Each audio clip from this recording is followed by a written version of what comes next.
All right, let's get into it. It is actually Friday. It is. We made it through another week. Yeah. Welcome back, everybody, to another episode of the Warfighter Tobacco Podcast. It's the usual today. Scott, myself, I'm John, Justin's producer extraordinaire, and we're going to share some thoughts, maybe knowledge. I don't know. Yeah, What we're gonna call Thoughts it. is a great way to put Thoughts. it. We're going to share some thoughts. So we were actually having a conversation before, and we decided to, hey, let's stop this conversation and start recording. And we were talking about a whole bunch of different things, but one of the things that we were talking about is this really weird thing called a work-life balance. Let me give some credit to where we got this from. So we got some boys down in Australia that import our cigars. And they are the only ones that carry Warfighter tobacco in the entire country down there. So if you are listening to this and you are in Australia, Garrison Supply Co. are the boys down there that made all that possible. And they're amazing dudes. We just had a call with them a couple of days ago. They just spun up a podcast as well. It's on Spotify called The Garrison by the Garrison Supply Co. I think they have about 10 episodes out right now. And if you're not from Australia and you want to thoroughly enjoy a solid Australian accent, Yes. with some very, very unique slang words, it's just because I love hearing how people speak. They have a podcast and you can just indulge. But they also talk about some really cool stuff. They talk about how the cigar culture is down there, which is very different. Yeah, than in the States. if you're not from Australia's tobacco laws are fucked. Like There are Middle Eastern gangs that are firebombing tobacco stores and shops in Australia right now if the shop doesn't turn over the business to the gang, because they're running a $1.8 billion black market tobacco ring in that country because of the government's laws. Yeah, because of the laws imposed upon them to do it legally. Mm-hmm. So, and tobacco is not illegal. It's just we're regulated by, I don't know if Gavin Newsom was Australian. So It'd be their tax rate right now in this moment is, I want to say it's a little over $2 a gram. Justin, pull up the Australian dollar conversion rate.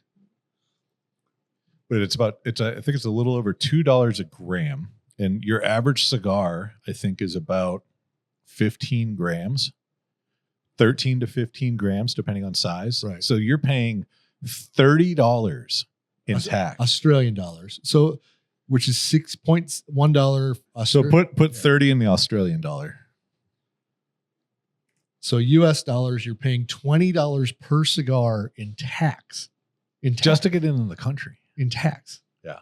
That's not the cost of the cigar. That's not shipping. That's not shipping. That's not any of it. And then that's not the markup for the retailer to sell it to the consumer. So the consumer has to be spending. They're 50, 60, 70 bucks a cigar down there all day. And if you want something US dollars. Because like Cubans, you can get Cubans there, right? Yeah. There's no embargo for them. Right. Right. Your Cubans, like the ones that we get for like, or we can have access to if we find real ones in other countries for, $60 to $100 for some of the rare, more popular ones. Down there, they're like $300 a cigar. Right. And firearms are very similar, and ammo and the price of them because of their regulations. Yeah. Right. So like go to range day, shoot off 100 rounds and smoke a cigar. That's $500.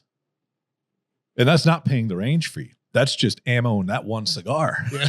That's insane. It is insane. It's insane. So I'm thankful that we get to purchase cigars for the price that they get sold for in the United States, and we get to smoke them. Like it sucks that I'm thankful that our government's screwing us but it's just not screwing us as bad as another government screwing other people. We smoke now. We smoke our own cigars, but I smoke, I don't know, 1 to 3 a day, probably. Right. Yeah. But can you imagine if they were $50 a piece? Yeah. There's no fucking way. It'd be 1 to 3 a week at that point. I know. Maybe. Yeah. Like that's it. Yeah. It's nuts. Yeah. Like and it's bad because I'm like, I want to send them like, here's like cigars for you guys to smoke. Right.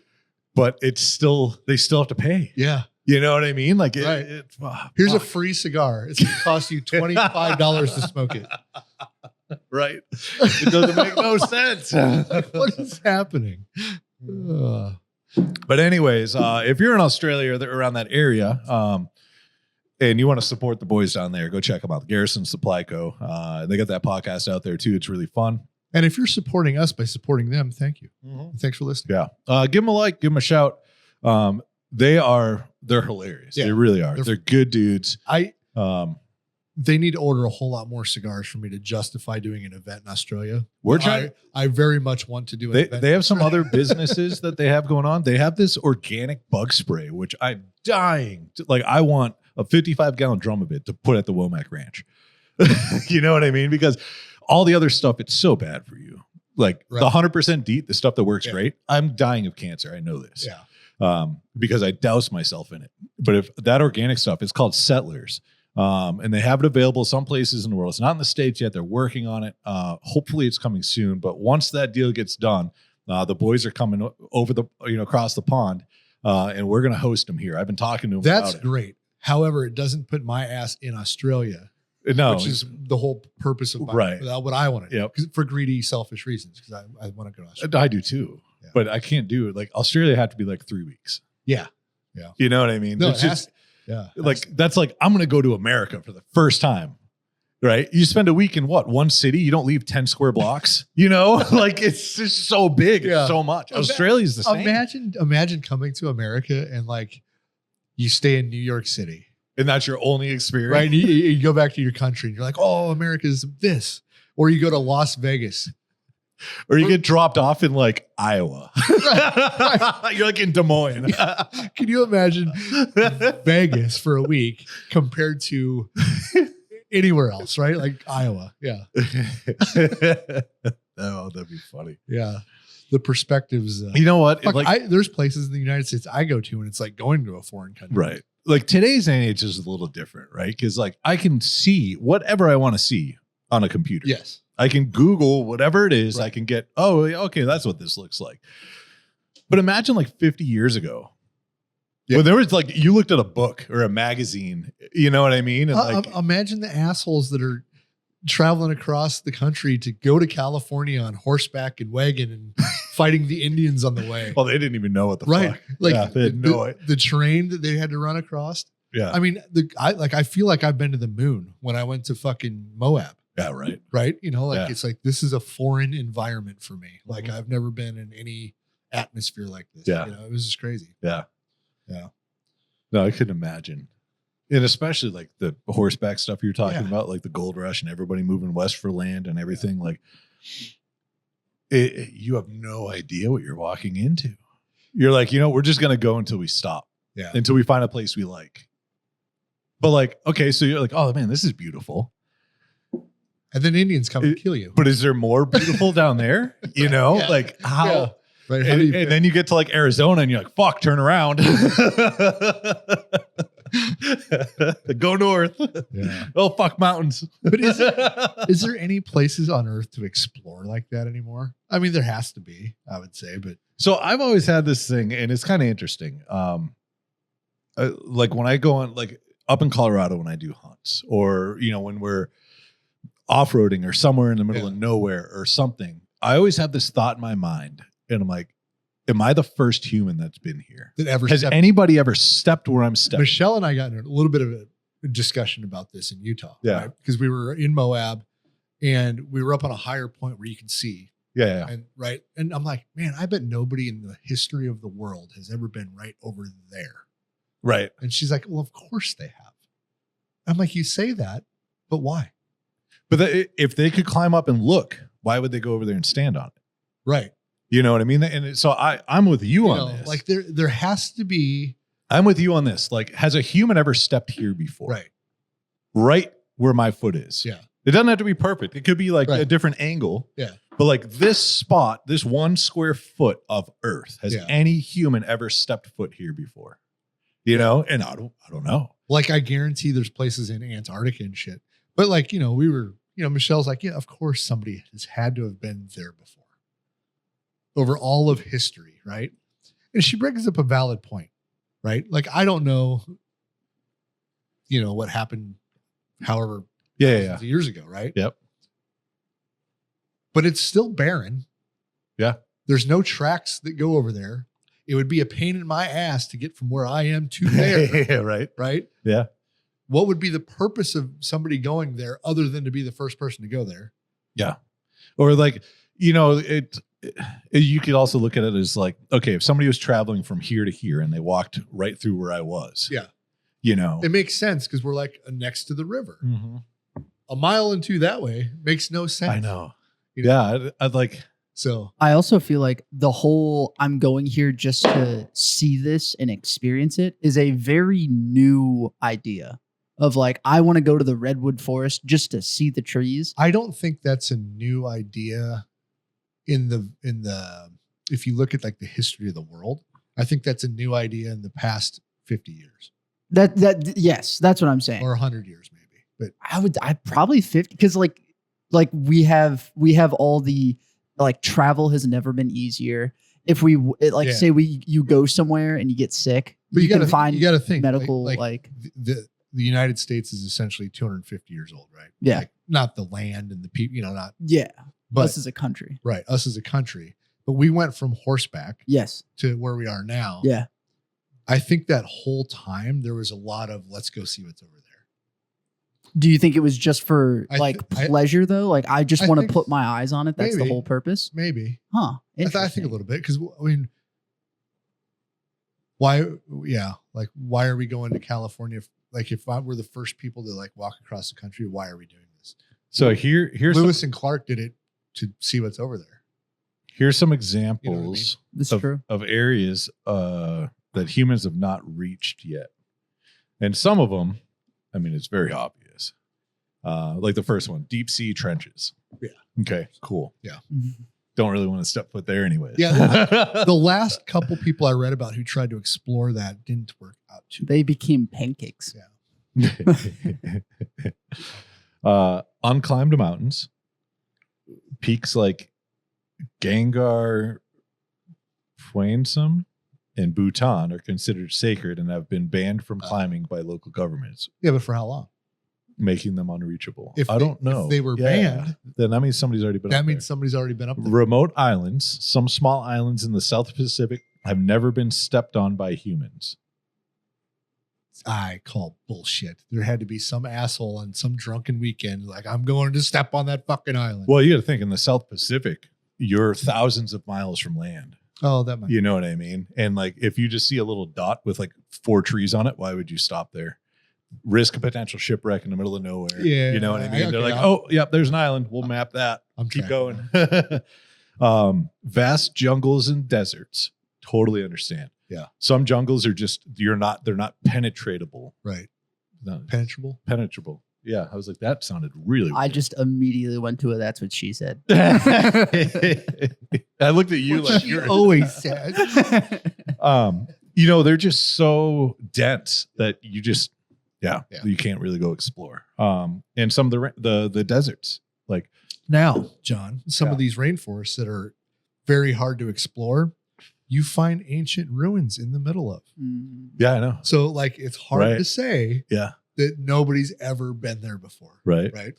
Yeah. Some of these deserts, it might be that layer of sand nobody's been there. I know. But you dig down and you find a fucking pyramid. Yeah. Or, you know what I mean? I never thought about crazy, that. Right? I wonder how much sand has grown over. I don't think it grows. It just moves. Yeah. Is it just moved? Yeah. Okay. So like one of the cool things about deserts, like the big deserts, not like Arizona, like the ones that have dunes. Yeah. Right. You can't use dunes as reference. They can change overnight, literally. Yeah. It's pretty cool how all that works. But like, it's saying this, right? These vast deserts. That's where you find a lot of archaeology stuff. Well, I think what they're talking about is like the Sahara and the Taklamakan. Yeah. I don't. You know what? Sounds good to me. Where are you located? Deserts are one of those. It's northwest China. Interesting. So let's look at this on a map. Yeah, that's fucking desert.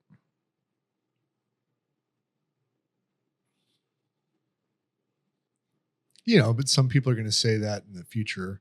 Nobody's on these salt flats. I bet nobody's been here. Motherfucker, we're racing on that bitch all the time. It's true. It's true. So it's hard to say that. Okay, so that's the desert. Well, I don't have a scale though. Like, what are we talking miles wise? That is a desert. There's nothing there.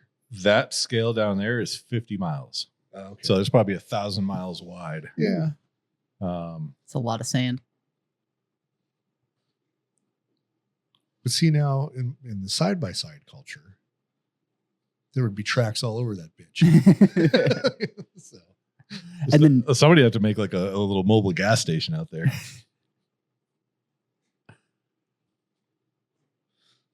But it's just cool to think about, because the argument I think can go back and forth. 100%. I feel like there's certain places that have arguably been like overexplored. Like they are heavily populated, i.e.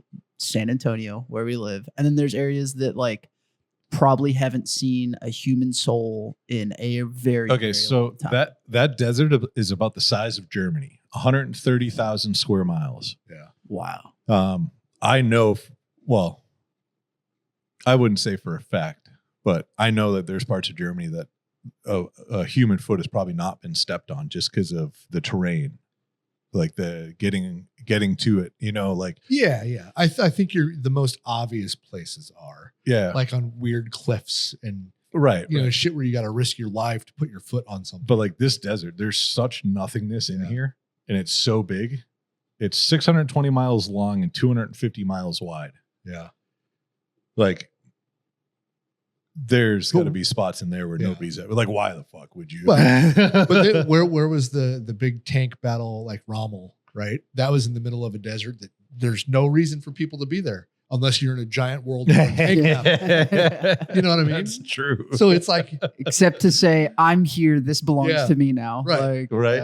and after we both leave in a couple years, nobody's ever going to come Now, back. this next one, I don't think there's much argument on it. Remote Siberian and Canadian wilderness, ooh. Yeah. right? That environment is so harsh and it's so far from civilization. Like, I think Alaska, there's some potential, Oh, I bet there's a lot of potential. right. and any place that's like Like frozen over. Okay, like so that. let's think of like the lower 48. Yeah. Right? Like the continental United States. Yeah. Do you think there's parts of this country? Yes. I absolutely do. Yeah. Because you look at the Grand Canyon alone, Yeah. which is very popular tourist place, right? Yeah. I guarantee there's parts of the Grand Canyon nobody's been in. Yeah. Yep. Or like Like- within 50 meters, right? Right. I'll say Yeah. that, right? Because a footprint, I think that's a little too easy. But What do you think about like South Texas, like South Texas? Do you think that's been pretty well stepped on? well, I mean, It's all private property. That's true. You know what I mean? So unless some Especially- guy has a ranch and he's never walked around on it, there's a lot of people that walk through it. I'm You gonna know. say that. but then again, like we go to the Womack Ranch a lot, right? That's And- kind of what and popped in my that head. ranch is huge, Yeah. and there's parts of that ranch that I've never been to. Yep. Because it's so difficult to get in. Yeah. It's so thick and so swampy, and But you know what I but mean? you're willing to say throughout all of history, That nobody. nobody, right? Like that's a crazy thing. It to is. think about. It's a line in the sand. Yeah. Like nobody has ever stood in the spot. Like Yeah. And then you have like, when you go into architectural stuff, right? Mhm. Where you're underground before you find massive buildings, yeah. so you don't know, like there might be some place in the world where it's like, this is desolate as fuck. But 2,000 years ago, it could have been fucking, Erosion's a hell of a power. yeah. Like it can cover shit up, Yeah. not fast, but effectively. Before the meteorite hit, like where Yeah. was everybody? Well, don't they still find like new catacombs and stuff in the pyramids? And we've been Oh yeah, all they're through still that finding bitch. new shit. Yeah, They're like, oh, there's a false door here we didn't know. yeah, like, and that's then- something that's But above like, ground. how do you scan through rocks that Oh. big? Well, they have that new, what's it called? LiDAR. Not LiDAR. It's, it might be LiDAR. I think, yeah, you're right. That's how they're finding stuff in like jungles. Yeah. They'll Yeah. So that's how they find that stuff. But I'm talking about ground penetrating radar. Okay. They have now. Yep. So you don't, it doesn't like make you a crystal clear picture of stuff, It gives you an idea. but it tells you like a change in denseness. Yeah. You know, if you find something that's not, Yeah. Something that looks like a room. yeah. Yeah.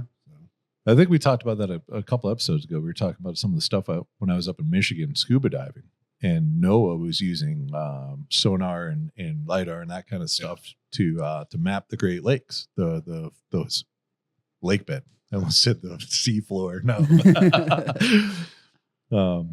it felt like an ocean. It was cold as shit. It just wasn't salty.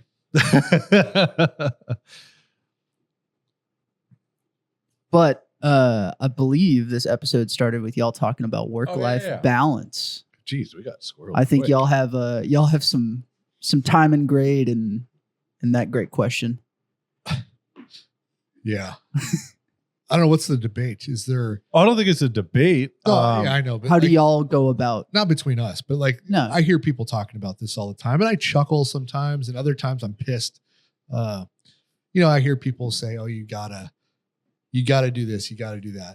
Okay, yeah, I understand. Like, you have to prioritize things sometimes, right? Like family, you have to, Right. and stuff like that. But I guarantee anybody who's great at what they do, you're not going to achieve greatness in every aspect of your life. Everybody's going to be happy, right? I don't know. Look at, like, okay, let's say Tom Brady. Yeah. He was the greatest of all time, right? Yep. Arguably. Divorced. Divorced. He was the greatest football player, quarterback of all time. Well, yeah. Yeah. But was he the best husband of all Well, time? Right. Yeah. I think that's what Scott's trying Yeah. to say. Look at Martin Luther King, Mm-hmm. right? Great man. Personally, not so much, Yep. right? It's the old saying, like, something's got to give. Yeah, there's compromise to everything. Like, I think the most work-life balance you can be, you're going to be the most average person there is. Mm-hmm. You're not going to make a ton of money. Your family's probably going to be more happy with you. Mm-hmm. Like, I think it comes down to, like, that's why money won't buy you happiness is said a lot, right? Mm-hmm. I think it's because of this work-life balance subject. Yeah. It's a great point. So sometimes it's okay not to be the greatest if that's not your priority. Right. If your children think Yeah. you're the greatest father there is, then maybe that's what you want. Yeah. Mhm. Maybe then you're not compromising anything. Yeah. Will you own $1 million house and drive fancy cars? Maybe, probably not. Look how many people are fucking super rich and their kids fucking hate them. Yep. So I don't know. But there's also the other side of that too, where like people are successful and their family still likes them. Yeah. Right. I mean, they haven't passed the money on to the next generation, so they haven't got to fight over it yet. right. But So you don't know if they really actually like them, yeah, or they just really like the idea of having that number in their bank account. But I mean, I suppose if I was super rich, right? Like, you can still keep your family together. Yeah, I mean, Yeah. obviously it'll be easier at Mhm. that point. But to get super rich, to get to the point, right. that's what's going to drive. That's what's the hard part, right? The sacrifice. Yeah. Yeah. Absolutely. I'm a big sports nerd, and I listen to a lot of interviews with prior athletes that play, like NFL players that played for 15 years. LeBron actually just recently talked about it. And it is one of the few things that sounds like valid from him. But like he talks about like everybody talks about athletes and the sacrifices that they make and stuff, but the families make the true sacrifices. Yeah. He's like, I'm lucky I got to choose where I was going. When I made that choice, then I got to go tell my family, all right, we're moving from Cleveland to LA. Yeah. But there's a lot of guys out there that are team to team. They switch teams every year, and it doesn't make sense for to move their whole family Right. for maybe 6 to 9 months Yeah. and then move them again. And so like they're at practice Monday through Thursday, maybe they fly back for a day or Right. two to spend time with their kids, but those kids and the family make the sacrifice of not being with their loved one and supporting their dream. Like they get to live out those dreams and So- make that sacrifice. I thought of a good example of the most fucked up work-life balance. Ooh. You know, Okay. we're talking about to be successful, hmm you have to have a fucked up work-life balance. If you want to be completely almost in poverty hmm and have the worst work-life balance there is, you can join the infantry.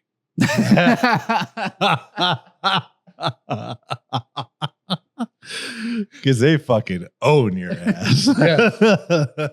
So, you know, we all have experience with this, right? Like I think I was married and had kids, right? I didn't, though the family was fucking second. Yeah. You know, the harsh reality of it was my family did not come first, Yeah. you know. I've And if you're like, how is that possible? Well, because we were fighting a war and we were training for war when we weren't fighting the war. Yeah.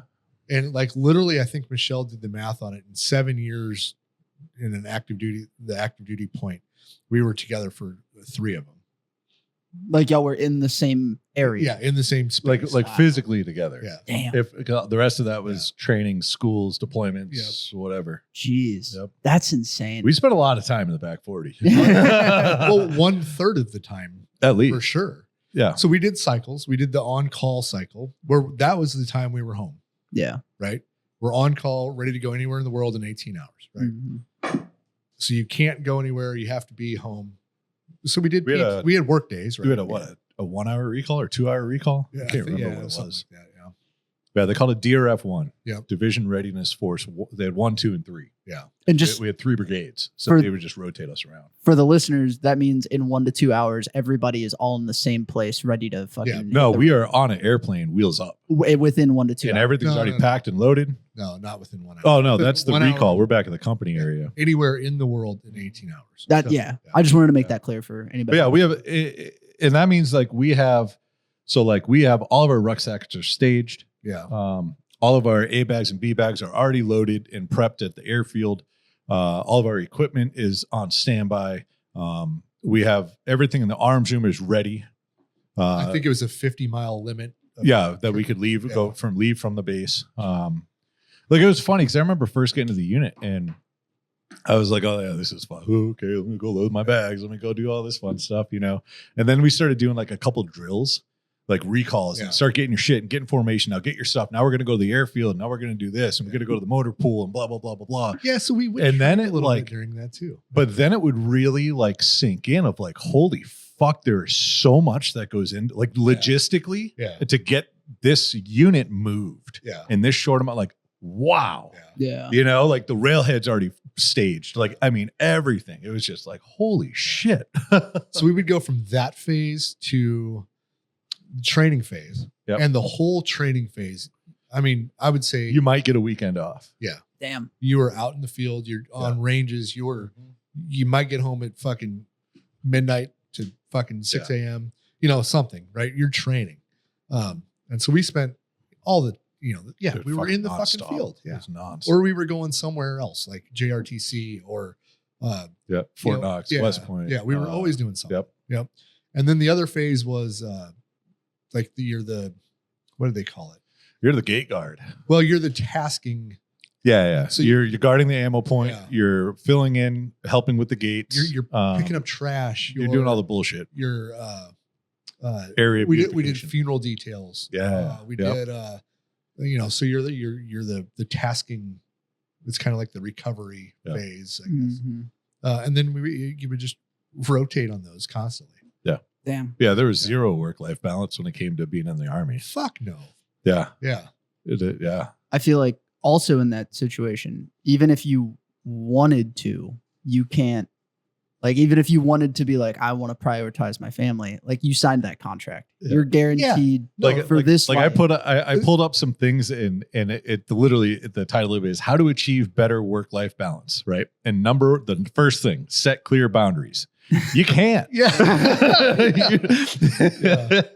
Yeah. Yeah. But so like I've read a bunch of books that have like they figured out what works for them individually. Yeah. In their situation and their scenarios and their business and their life in the whole nine, right? And so I feel like the path to figuring out a good work-life balance is different for everybody. Yeah. I haven't figured it out yet. No, I know you haven't figured it out. I thought I had a plan, and my plan was to be successful enough where I could quit working as much. Yeah. I still have not achieved that. Right. So, and that's been my plan for the last 20 years now. Yep. There's a really cool book out. It's called The 4-Hour Work Week. And in theory, it would be amazing. In reality, it only works for very certain select industries and businesses. And like you can't just blanket apply it across the board. Right. But one of the things that he talks about in there is, I read it during COVID, which was interesting because there was a lot of remote work that was going on then, like everybody, and then they started bringing everybody back. And one of his points in the book was to prove the value that you can actually generate more outside of the office than you can inside of the office. Yeah. And then you have grounds to, start working towards that, quote unquote 4-hour work week. It's not really 4 hours, but, that works to an extent because like, say you're a factory worker. How do you work from home? You know what I mean? Like just, take that assembly line and move it 20 miles to my house. I think that book mainly applied to like entrepreneurs and stuff. It did. Yeah. The how to achieve better work-life balance, set clear boundaries, establish limits on work hours, try not to check work emails and take work calls outside of those hours. I understand it. I went to that. That one I did. We got, we got separate cell phone. Yep. I used to run the shop business. phone. I used to run the business through my cell phone. Yep. And once I got rid of that really helped. Yeah. And then I still look at emails every now and then, but in the evenings, but not. I'm like, most of the shit can fucking wait. I do. I emails in the evenings, not so much unless I like the notification. I'm like, I should look at that. But usually I run through all my emails first thing in the morning while I'm laying out. I don't even I know this is very bad when it comes to like the work-life balance thing. Cause like I'm not even awake standing yet and I'm looking at work,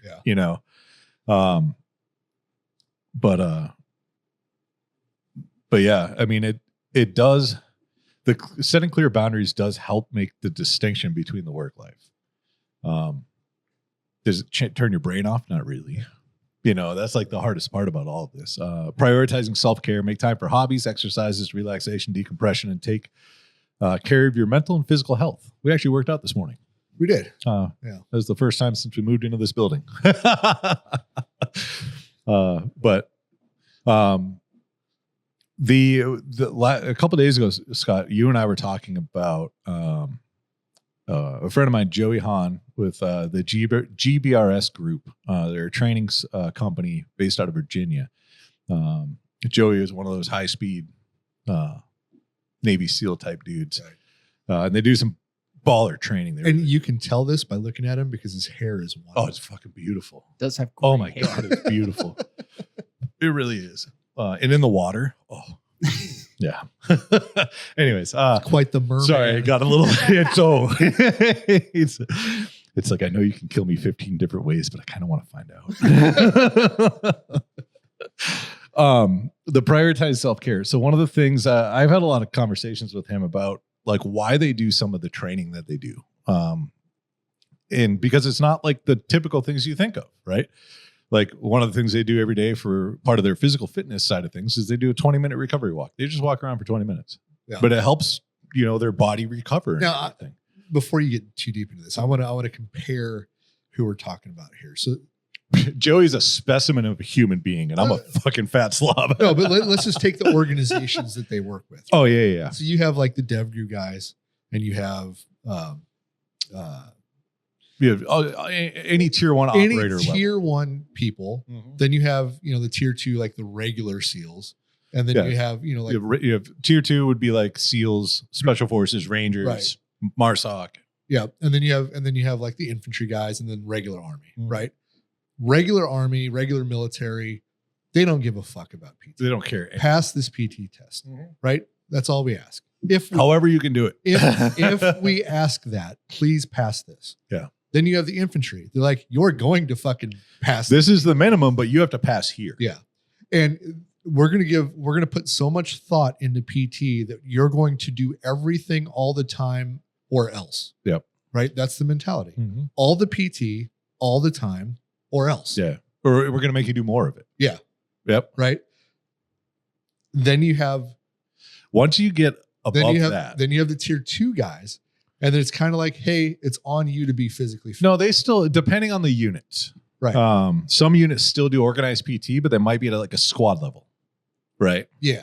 And it's not so much organized like we're doing a 14-mile run today, boy. You know, It's not yeah. It's not form up. Yeah. No, absolutely Right. not. Yeah. But It's like, hey, let's get you guys together. have to go do PT this right. morning. Figure it the fuck out. It's on you guys Yeah. to maintain your fitness level above the fucking standard. Yes. Right. Yeah. Because I when I was a Sodic instructor, I saw the 5th group guys and how they did this shit. Right. It was just on them. Yeah. There was no you better. It was given you're passing a PT test unless you have a broken leg. You know what? Or something, you know what? right?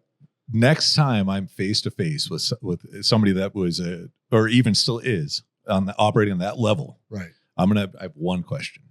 When's the last time you did a PT test? Every 5th group PT test that I've witnessed or heard about, they just filled out the form and turned the shit in. That's what I mean. Yeah. Because Right. it's not, Which is fine because they could all pass the PT test. The thing is, at the time, push-ups, sit-ups, and a 2-mile run wasn't what they wanted to focus on for their fitness, right? And then you have the tier 1 guys who are they're at a pro athlete level mindset with physical fitness. yes. I was listening to it was like a SEAL team guy. Yeah. An interview with him, and they had a personal trainer that came out Yeah. to Afghanistan with them and helped them with like guys that were coming like rehabbing injuries Right. in their workouts. That guy now is the trainer at like the Baltimore Ravens. Right. Yeah. Like it's like even the tier 1 guys have tier 1 guys that help them work out. Yeah. Like it's Well, they have yeah. They're So- professional level athletes. like Absolutely. and one of their focuses is on injury prevention in their workouts. Right. Right. So they will do certain exercises and certain things to work on injury prevention. Then you look at like what we did and you're like, oh, they were trying to break us. Yeah. Like they were trying There to was- injure us. Like, and Well, it might have almost been on purpose. I don't know if they were trying to. But they didn't know any better. There was zero thought on body recovery and injury prevention. Yeah. They didn't know any better, I think. I don't. Yeah, I think so. Like, Yeah. Because you got to think the person that was organizing our PT sessions, was it E5, E6, E7 at most? that's it, right. right? What qualifications do they have? Oh, I did the Army physical fitness. You remember a rope run we went on one time? Which one? Somebody got back from Ranger School. Yep, I remember that one. Yep, we went on this rope run, right? And we were at a dead sprint, fucking running, and then we're climbing ropes, and these ropes weren't meant to be used anymore. Like they were Yeah, fucking old, fucking not good ropes, right? It was the most unsafe thing ever. You know, then people are fucking yeah, twisting ankles, falling, and fucking like that's the kind of bullshit, you know. Yeah. And then the extreme PT days, which I understand those, right? yeah, But there was a lot of heat injuries on those. yeah. I should have been one. Like I wish I would have known about rhabdo when I was in the military, because I guarantee you there were guys that had mild rhabdo and had no idea. Yeah. Yeah. You know, it's just nuts. Yeah. But to get back to the work-life balance part of it, that prioritize self-care. One of the things that Joey was saying was, actually, no, let me move back. That wasn't Joey that was saying this. Joey was the physical side of it. And what they do for their warm-ups and recoveries and their stretching and all that kind of stuff. It is really, really cool. They actually have a shameless plug for GBRS. They have a training app that you can sign up for, and it gives you all this information. So if you're interested, go over there and tell them I sent you. it's not going to fucking matter. But the good dudes over there. But Joey will be like, thanks, John. Yeah, right. He probably won't even see it. The other whoever's in charge of their physical fitness thing is going to be like, some guy named John sent him From a podcast. Yeah, right. This was actually David Rutherford that I heard it from, who was also a Navy SEAL. And he was talking about his time during BUDS when he would make bad choices and he wouldn't be able to mentally recover from that day, meaning he didn't process the day. He didn't decompress and reflect and kind of close it out. And so the next morning when he had to show up and be at, ready to operate at 1,000%, he was at like 60, not 1,000, because mentally he just wasn't prepared for the day. Right. He handicapped himself essentially when this is, the most important shit that you're trying to do in your life at that moment. So I get the mental and physical health. Well, and part of that with the military is like, there's certain schools and shit you go to where they know you're not going to fucking pass it perfectly. Yeah. Or not every event. There's going to be one thing that fucking fucks with somebody, but they want to see how you handle it. Yeah. Like, okay, I failed this. I'm going to try it again tomorrow. Or if you fail it, then you have to move on to the next thing immediately. Yeah. Are you going to let that failure fuck you up and not let you continue doing whatever it is you have to do? Right. And that's valuable training because, in a gunfight, right? Like, failures happen. You have to learn how to adapt, improvise, and overcome. Yeah. Yeah. Do y'all like we have one AT4. We need to shoot that. And then you miss. And you're like, okay, fuck. You don't just be like, oh, well, that's it. Okay. We're just screwed. Do y'all remember the first time you were at a school or doing a training and you were going through a course of execution where it was set up for you to fail? And I remember the first time I was going, it was at BLC and we were supposed to be like a squad leader and you were leading your squad. And it was one of my buddies who, like, everything he did, they had something that was like, nope. And it was just failure. But all they wanted to do was be like, all right, this isn't working. What are you going to do now? It was set up for him to fail. And as soon as it like clicked in his head, he was like, all right, move to the next, move to the next. I think for me, it was the basic training story I told the other day when the first 2 weeks we spent all day Sunday cleaning the barracks spotlessly. Right. And then the third weekend came and everybody's like, let's do it again. I'm like, you know what? Let's not do anything because we're going to get fucked up on Monday, regardless of how perfect this place is. So let's just enjoy our Sunday. Yeah. And then they came in and they didn't smoke us. And I was like, and then it's like, that's just like the beginning stages of like how to deal with failure. Right. Right. So. The next up is improve time management. Utilize techniques like time blocking and planning ahead to allocate specific time slots for work tasks and personal activities. I understand that. That is probably one of the harder ones to implement. Yeah. Because life. Well, so you're like, okay, from 9 to 10 a.m., I'm going to do emails and whatever. Yeah. Right. And then at 9:30, you get a phone call. Do you ignore it? You know what I mean? Yeah. Like, so, but that's also the boundaries and So I remember, I think I was either talking to Evan or he was on a podcast talking about this, Evan Hafer. Yeah. And, he's like, yeah, the reason I have a receptionist and a personal assistant is just to play interference with the public so I can actually get work done. I can see that. Yeah. Well, everyone wants to go talk to him. Yeah. Yeah. Oh, let me go talk to Evan. Yeah. Like he's fucking busy. Yeah. All the time. Yeah. So. Yeah. I mean, we were guilty of it. Yeah. Back in the day. And he would take the time to sit down with us every single time. Yeah. Actually, I talked to his dad when I was out in Arizona. He gave me a call. Fuck yeah. I'm going to take him pig hunting next time he's out here in Texas. He's been 0 for 2 for hunting pigs in Texas. I'm like, bro, you're going with the wrong people. Yeah. Like, damn. Yeah. Let me know. I like Ed. We'll hang out. Yeah. I told him, I'm like, well, give me a heads up. Yeah. I'm like, we'll plan this. I'll make it happen. I'm like, you let me know how you want to do it too. We can do it a bunch of different ways. He's like, what? I'm going to put you in a blind, get you up close and personal. Like, just depends what you want to do. But yeah. So we did the improved time management. Next up is communicate with your manager. Discuss the need for flexibility and creating personalized plan with your manager can lead to a more supportive work environment. So this is That's more corporate America. In my no, but mind. you're gonna see. I'm gonna bring up a point here where in the military it drove me crazy.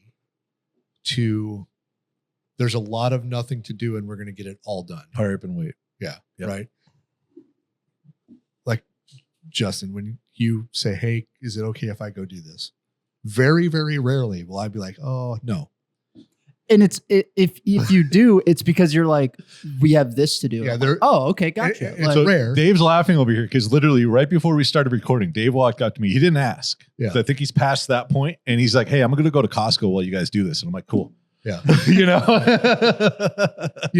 But it's like, I think it was because one of my biggest fucking pet peeves in the military and working for a corporate thing was like, we're going to train to time, Not to Yeah. stand. not to standard. Yeah, that fucking drove me. It still drives me insane when Yeah. if I can recognize it. Yeah. Yeah. And I think it's like PTSD. I think it's because of the military. I think there's one thing that stands out in my memory right now. I had to clock in and out when I worked at this one place, right? For lunch and for Yeah. breaks and whatever. And you know that did it do that 6-minute time card thing where It was like a 2-minute thing. Oh, okay. It was, Okay. They were very strict about it, right? So I'm walking back in from lunch, and my manager, who I directly worked for, snagged me, and we were talking, and I was late to clock in, and he's the one that fucked me over. Like, I didn't think about it being late to clock in because I was talking to him. Yeah. I was late to clock in. He's the one that wrote me up for it. I'm like, motherfucker, Like I was talking with Like, you. you know, I was here. We were discussing work.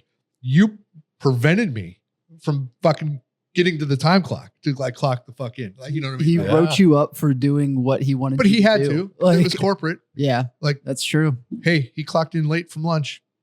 Yeah. You know, Yeah, I don't. like, And that's going to be a tough one too, because it's not like that manager can just send an email up and be like, "No, he was talking with me, and that's why he was late." yeah, And they're going to be like, why didn't you have him fucking clock in? You know what I mean? Like right. that's just a Like- messed up situation. It is, you know, but I'm like, I will never be that way. Yeah. So, It is one of, honestly, it's funny too, because I feel like a lot of the whole like what kind of what we're reading off is more based off of like a corporate America style Yeah. job, like the time blocking and stuff. Like being at a smaller company, it is like I come into the day and I'm like, all right, I'm gonna work on design stuff for a good chunk of my day, but I got to get pictures for social media. That might take longer than I get like rough blocking in, Yeah. or I'm going to do stuff. But then every now and then it's just like, oh shit, I get like, well, we got to get this done. And so it's like everything. when we set a deadline, the deadline has to be met. Yeah. You know what I mean? So it's we try to set the deadline Right.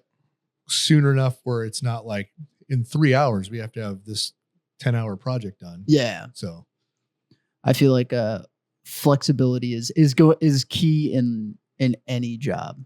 But the time blocking, I feel like also only works if everybody else is also doing the time blocking. And it's in Right. because like you said, if you're set for I'm doing this for this chunk of time, and then someone else is just like I'm doing this, and then it's like, all right, who's gonna fucking give first? Right. So after communicate with manager, embrace work-life integration. Instead of strict separation, find some success in blending the personal and professional lives, like occasionally taking a personal call during work if it allows for a better overall balance. I feel like we do a good job at this. yeah. Maybe not a good job. I feel like we absolutely do this. I don't know if it's good or bad. Because like I do work at home and I'll take personal calls at work. Yeah. It doesn't impede my work Yeah. while I'm here. Well, and like, you know, like we all have an event this weekend, right? Yeah. So like I told you, like, I don't give a fuck if we all leave at noon today. Cause like essentially we're working tomorrow. So, yeah. You know, and, you know, we're not in a factory production type environment. I can understand if you're on a production line. Right. Like we have X amount of time today to get X amount of work. No, but if your job is literally at a production line, you can't take a personal call because you're going to fuck the whole fucking production line up. Like you just can't, right? Like I understand that too. Yeah. But yeah. And then the last one, take your time off, which we'll go touch back in the military on this one, but let me read the sentence. Plan and use vacation days to fully disengage from work, which helps with rejuvenation and prevents burnout. So how did it work in the military? Every month you accrued 2.5 days of leave, right? Yeah. So in theory, at the end of the year, you had 30 days of leave. Yeah. So that's like not bad, right? Like I'm a brand new private and I get 30 days of vacation. Yeah. Paid leave. Yeah. But I have to get approval to take it. Yeah. And you won't get approval. And they don't approve me. Unless it's a block leave. And block leave is like, block leave is 2 weeks. So these 2 weeks are mandatory for the whole unit. Everybody has to take. And it's usually like Christmas and New Year's. Yep. Or like a post deployment. Right. They'll do a block leave after and run a skeleton crew, which makes sense. Yeah. Yeah. Like, so if you're balls deep in Iraq, year-long deployment, and you're like in the middle of it, you're like, hey, I need 30 days. Yeah. Obviously not. So we got back from Iraq. And I took block leave. Yeah. And that was 2 weeks. Right. I think everybody did. I think we had to. I don't think we had an option. Yeah. And then about, 8 months later, I think I ETS'd. I got out. Yeah. And I took 47 days of terminal leave. Yeah, I think I had 2 months. And I just took another 14 days. Yeah. Right. In that same year. So that means I didn't take vacation for like 2 years. Yeah. And it's not because I didn't want to. It's because they wouldn't let me. Yeah. Yeah. But yeah, the whole point of the whole work-life balancing was the boys down in Australia. They talked about it on one of their podcasts. I haven't even listened to it yet. It was just a title. And it spun us on a 52-minute conversation about it. Do you want to get into some stuff that's going on in the world, or do we want to keep going on with some of this stuff? I don't know. What is there anything worth talking about? Well, I'm starting with Half Wheel instead of any major news platform because that to me is more viable news for me. Inner Tobacco is going on, which is it's kind of like PCA, our big trade show here, but it's in Germany and it's for the European market, which actually is now expanding into Africa, Asia, that kind of stuff. So they have a lot of visitors, attendees showing up from outside of Europe as well. And so they got a really cool article about their day one. I usually just kind of like brief over them just to kind of like see what it's about because they do some really in-depth coverage of these events. And so this morning I saw this one and I'm like, I'll take a look at this. Like, what's going on over here? And then I got sucked in. I read the whole article, every word. And because it wasn't like, oh, these people are here and this is here and this is new and these specials. It was more about like the feel of it. And, certain companies not exhibiting, regulations because European regulations are insane. Some of the cool stuff that people are doing, a lot of the normal things about the trade show, but, they went into a little bit of stats about like the European market things, which are pretty interesting because it's, I'll just read the paragraph that kind of gives you all the information. I don't have to summarize it. Europe is presumably selling more handmade cigars than it was before COVID-19. The collective market, though, is not a growing one. And he was told that Germany experienced more than a 15% year-over-year decline in combined cigar sales, both handmade and machine-made. And in August, it's down more than 5% year-to-date. He asked a few Germans why they thought this was the case and was consistently told the same thing. Germans are spending less due to concerns about the war in Ukraine And companies in Germany, ranging from medium-sized firms to the country's prized automakers, are feeling the effects across many industries. Which isn't really something that was in the forefront of my mind, thinking about the European market. Right.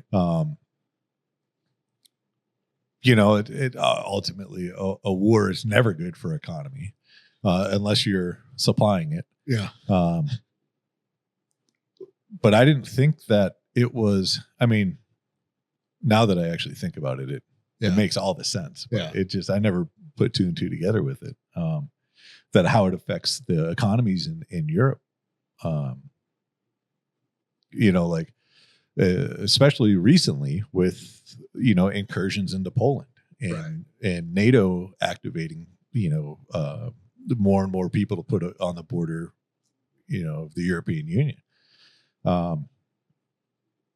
That would be like the similar, if something happened like that in the States, our economy would be a little weird too, like I get it.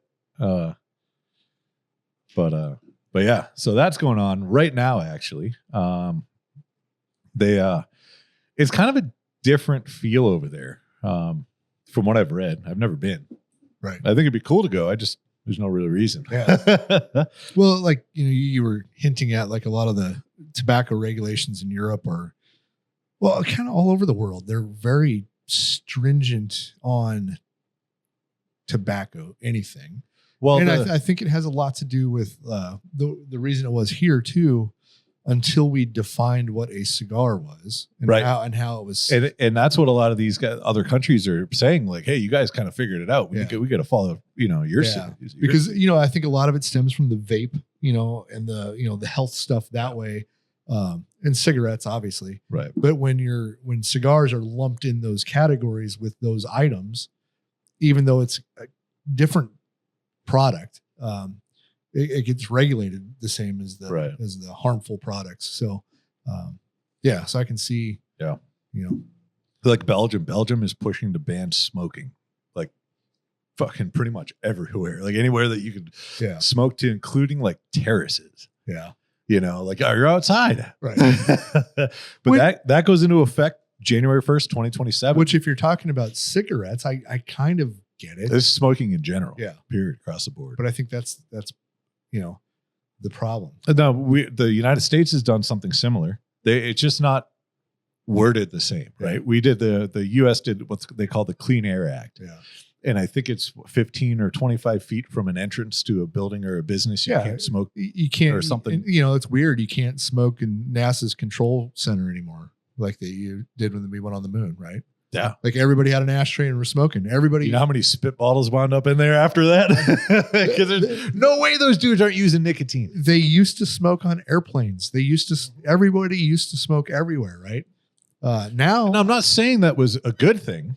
No, yeah. Right? Because we've learned that it is bad. The things that were in cigarettes. Yeah. It doesn't just affect the person that's smoking it because of the added carcinogens, added things that even if I like, it'd be really cool to smoke a cigar on an airplane. I wouldn't do it. I wouldn't do it because there's like a baby behind me, or like, it's not even. It's just rude. I get the baby part, but it's the respect for the person next to you. Yeah, exactly. Right. So Nick with the Warfighter Scuba just went to Japan for 2 weeks. It's the first vacation he took in 10 years. Work-life balance.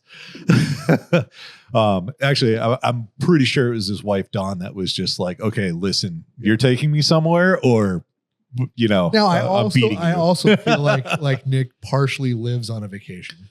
So, so his, it's interesting too, because like, you got to think of like somebody that like, oh, I just moved to Miami, or I just moved to Key West, or I live in, Huntington Beach, California, or somewhere where you think it's like vacation, but it's still a grind. It's still they're Monday through Friday. It's, like, it's just all the same thing, with Nick. And I've gotten a little bit more than, some like the veteran groups have gone down, because I've gone down outside of with a group where it's just me and Nick working on, training. And there's times where he's like, hey, I have like life I have to do as well. So like, bear with me. I'm like, yeah, man, I got it. Cool. Like, it is what it is. Yeah. And then like, it's normal fucking shit, like how that you still get screwed down here too, huh? It's funny. Like, you're not on a permanent vacation. I thought you were. But yeah, so he went to Japan, and one of the things that he noticed in Japan is, and he actually did a social media post about it, and he's like, I'm going to start correcting Americans. I'm like, good luck, buddy. You don't hear people talking loudly on their phone. Nobody walks around on speakerphone having a conversation. It's the rudest thing ever. Nobody does, like, they're so respectful for the people around them. Yeah. They don't want to inconvenience somebody else. I don't want to annoy you. Right.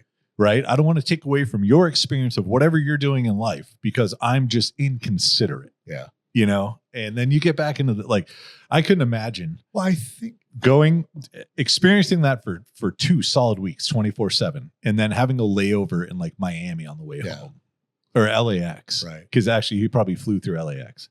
And then you just get off the plane and you walk in the fucking airport and it's just like, oh, fuck this place. You know, turn the plane around, let's go back. Yeah. You know, I think that right there is probably the key factor in the decline of society is not giving a fuck about your fellow man. Yeah. It was just being inconsiderate. Yeah. Right. You're not taking into consideration what you're doing and how it would affect somebody else. Right. Yep. In other news, the appeals court strikes down Trump's tariffs. So as of right now, the rates are still in effect until October 14th. When did this article come Today. out? Oh. They are in effect until October 14th. Now this happened a little while ago.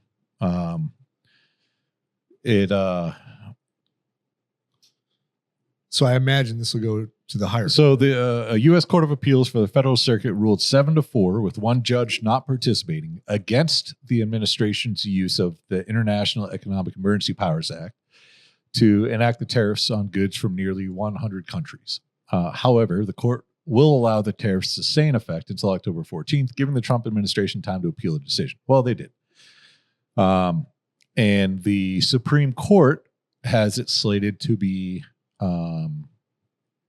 I don't know, debated, whatever they do, oral arguments, right, for November 5th. So what happens October 15th? Yeah, till November 5th. Right. Do they go away? And then if the Supreme Court decides they come back again, you know, like, yeah. So it'll be interesting how the next, month plays out with all this. It'd be super sweet if these tariffs go away. Well, I don't know. I mean, there's an argument to be made, right? If it's improving our economy, whatever. Yeah. But as far as the cigar tariffs and the whatever, yeah, it'd be nice. I'm just talking cigar specific. Yeah, I know. Like you still work your trade negotiations, but I feel like the smoke. Right. I feel like though if tariffs are going to work, even if it affects me, I have to play my part in that. Right. Right. Yeah. And I'm undecided yet as to whether or not the tariffs are working or not. I think in some capacities they are. Yeah. And I think in some capacities it's like in the negotiating factor. Yeah. I think they are. Right. We're getting other countries to treat us a little bit better. But yeah, it's But yeah, we'll see. I have no idea which way the Supreme Court's going to lean on this. It's not. I don't know enough about the legal side behind how tariffs can be put. Like the governmental paperwork. My biggest question is why can't we put a tariff on stuff? So I don't think that's so. Now tariffs are totally okay, and the pathway has already been established, but you have to go through Congress.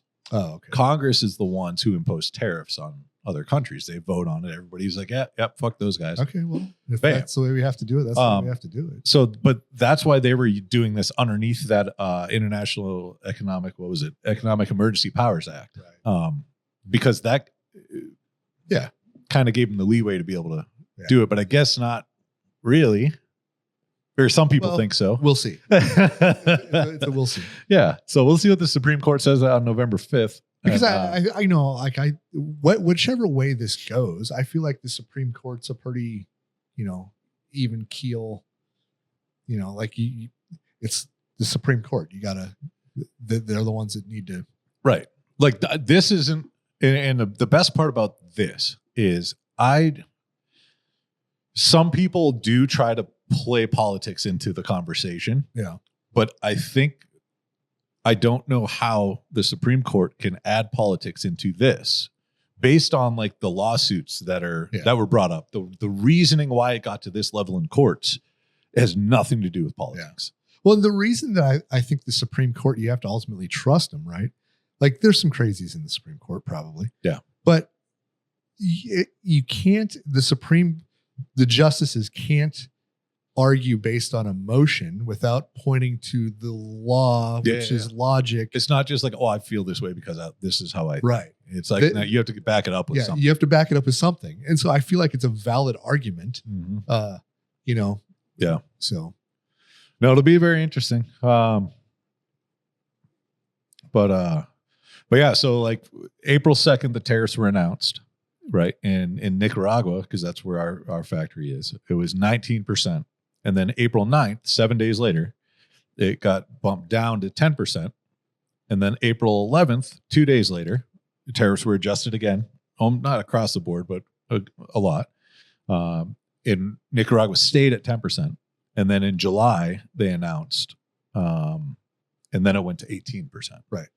So it's kind of been all over the board for like 3 months. Yeah. With more questions to come. So yeah, and we'll see. It might go away again. Who knows? But yeah, that was kind of it. The tariffs thing was one of the big things I wanted to talk about. And then Intertabac, the German trade show. It was just interesting. Yeah. Interesting information. And then the rest of the world, I think it's still on fire. Yeah. I don't even know if I want to get into it. No, I yeah, don't really either. It's all unbelievably polarizing bullshit. But yeah, so we'll leave you on that. We got a little work-life balance in today and some other stuff. Like I said, thoughts. Justin, you got anything you want to add? Nothing for me. Oh, boys. I got something. Oh, so what does this come out today? this comes out today. Okay, so we had a couple products that we found in the humidor. There's very few of them. Yeah, there's not many at all. Right. We found them hiding on a shelf. They're what I would consider at this point collector's items because yeah, they were released this, years. Yeah, and this is it. Once these are gone, they're gone. Yep. Yeah, we found some other stuff in there too, but it's all like plain banded samples from this factory and that factory and this factory and some of the test blends that we've been working on. It's over stuff the years. we can't sell because I don't even know what it is anymore hardly. But yep. But yeah, so if you want the last couple little things that we have done in the past for certain events and now's your chance. They're available. Once they're gone, they're gone. So yeah, crayons are gone. Yep. Yeah, I think we only had They like went 5 quick. packs to begin with. Yep. And then We do have some of the Hero Sports cigars left. yeah, found a couple boxes of those. And then we have that's kind of it. I'll have to look. I can't remember what we have left. The in stock. Reserva one, I think there's still I think we some only left. have 1 or 2 5-packs left. Yeah. But yeah. So yeah, so we got some Hero Sports, we got some boxes, we got some 5-packs. The Reserva Limitada cigars, we got a couple 5-packs of those, and I think we have 1 QR code 5-pack left. Yeah.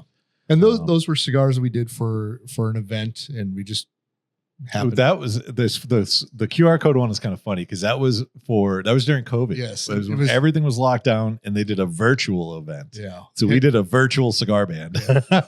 So hence the QR code. But the QR code link doesn't work anymore. Sorry, guys. But they're still delicious cigars, and they got plenty of age on them. Yeah. So Yeah. but yeah, other than that, go look at all the other fun stuff we have on warfightertobacco.com for all your smoky treat needs. If you're going to be at Finks this weekend, we'll see you then. If not, we'll talk about it next week. Other than that, we're going to go get prepared, and some of us have to go to a dinner. There you go. So we'll see you guys next week. Bye, guys.